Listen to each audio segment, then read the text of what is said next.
Okay, so today we have the new 4080 Super here. This is the upgrade that we're gonna put into our machine. We're gonna slam that into our little fractal nano over there. Right now, she's running a 3070. This should be much bigger, but we're gonna make it work. I've seen some builds. I put some big cards in there, so we're gonna try and put that one in there. But I'm really excited. I'm a freaking nerd at heart. And today, just walking out with this makes me feel good. So we'll do a little unboxing. I'll do some nice shots here. When talking money, don't talk to me. I be over here with a boss. Pockets on thick, cause I eat my greens. Way too hot, 3,000 degrees. No pictures, please. Cameras flashing, I'm VIP, I'm a big deal. My life a movie, I'm the one they wanna be still.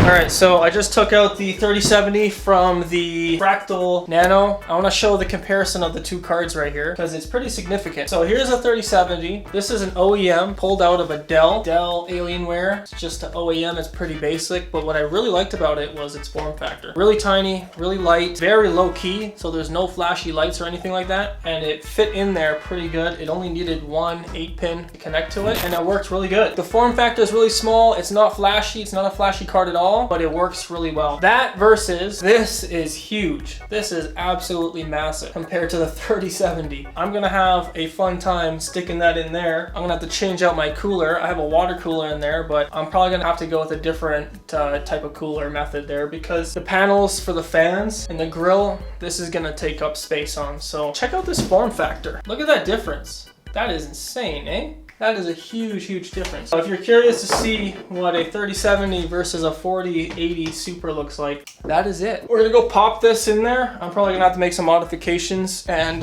we shall return. So we're back. It's a new day. It's the next day. Fortunately, I could not put that GPU in that little system.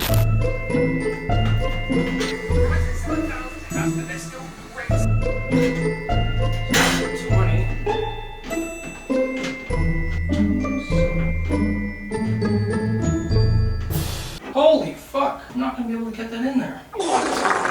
So I had to go and get another fractal case. I had to get a mid-tower case because it was not going to fit the Torrent Nano case from Fractal. A little bit too big. My calculations were off. I should have checked the website. I just assumed that this card would be the same size as the other one. But now I have this new Fractal case. Here we are. It's kind of a mute build, but it fits the aesthetic in the room.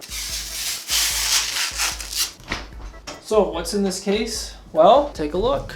So everything in here is pretty mute, not bright. There's no RGBs or anything like that. I like that because I'm going for more of a neutral type look in my room. So it matches the wooden accents. It doesn't really pop out or stick out. But this thing is a beast. Ryzen 5950X in there for the processor. We got the 4080 Super in here. We got tons of cooling, so this system's gonna probably run a lot cooler within the case versus my last one, even with the water cooling. Processor and the other one was pretty good temps, but in terms of case temperature, this is gonna have a lot more airflow, and I can feel it's already cooler in here, and I've been gaming a bit, so it's night and day different. I have two fans on the inside wall, sucking air in and pushing it out towards the back. These fans here are blowing the air to the back of the case, and then I also have two Noctua fans here on the ceiling of the case. Those are pointing up, so they're sucking air up and out. This heat wants to rise up naturally, and it's gonna go at the top. See, what I love about these builds is it's so easy to basically disassemble them or take them apart, do modifications like so, slide back, pop this off. Nice little leather texture there, and you have access to the fans.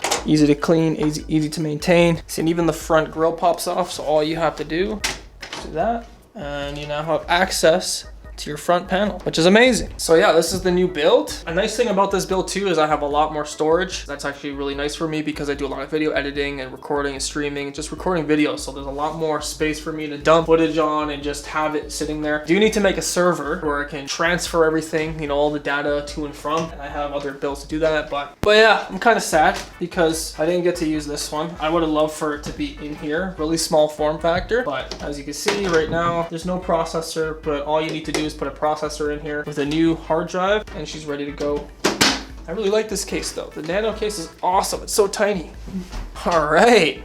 can't wait to game on this thing and edit and do any type of 3D rendering. This 4080 is absolute overkill. If you can afford it, definitely get one. If you can't, it's not worth the money. If you're coming from a budgeting aspect, it's not worth the money. There's tons of videos out there, but I'm happy with this build. I'm super happy and I'm super excited, and honestly, I've already been testing it and there's nothing that this thing can't run. I run everything at 1440p. One day I'll get a 4K monitor. If you're a nerd like me, go and hit the subscribe button. If you have any ideas for any other videos or any other reviews or anything like that, let me know. If it piques my interest, I might just do it. We're gonna be probably streaming Helldivers 2 tonight.